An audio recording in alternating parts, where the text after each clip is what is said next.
teachers, Sam from Newline here. In this video, we are going to talk about your side toolbars, what all of those buttons do and how you can use this to help in your classroom. Now, on either side of my Newline panel, you're going to see these little gray circles. Right now, they don't look too cool, but I can actually drag them up and down. So if I do need to put them in a little bit of a different spot or move them out of the way, super easy to do. Again, you're just going to take one finger and you can drag up and down. If I tap in the center of one of those circles, it's going to expand my handy dandy side toolbar. I just want to give you a brief overview of what all of these buttons do so you have that knowledge when you begin using it in your classroom.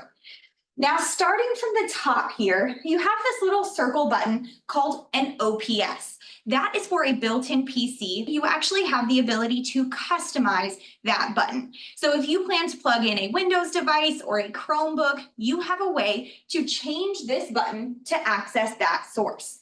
If I want to customize that icon, I'm going to press and hold on that OPS button.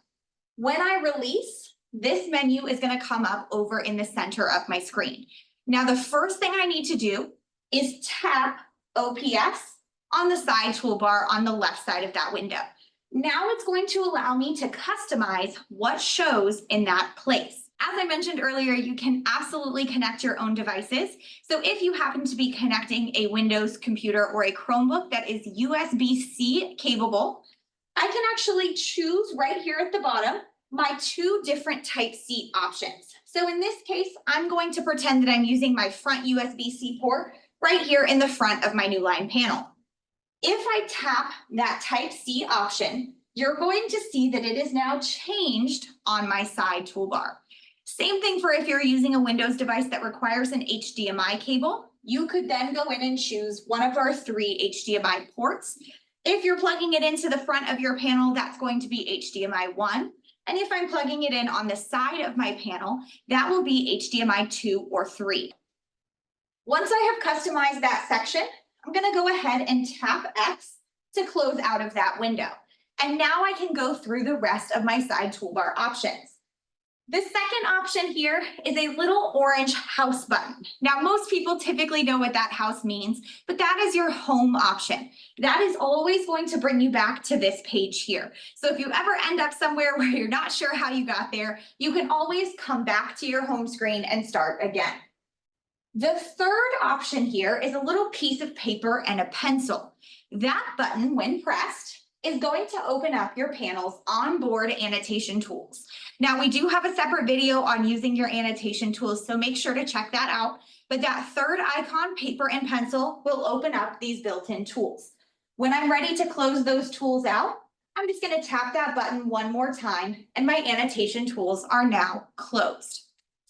The fourth button on my side toolbar here is a pink icon that has an easel in the middle. Just like this picture here on my home screen, this easel on your side toolbar will bring you right into the whiteboard. So if I want to get to the whiteboard quickly, I'm showing a lesson for my students, I have this super easy way on my side toolbar to get there. And now I'm going to use that home button again to pop right back to my home screen. Beneath my gray circle, we do have 4 more options. This little toolbox icon, when pressed, will open up what's called the quick access bar. This is a really quick way for you to get to very useful tools for your classroom, such as the Newline classroom tools, which we'll talk about in a later video, the visualizer application, which will allow you to access your ModCam Plus on the top of your Newline panel. Again, that will be a separate video.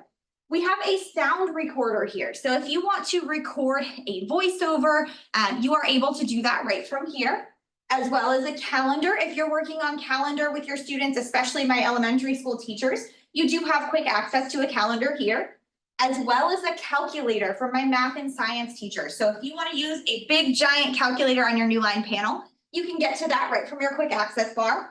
We also have an app called Newline Vote, which is a quick way for you to do polls or exit tickets with your students to be able to kind of gauge their understanding of a topic, or you could use it as an attention getter at the beginning of a lesson.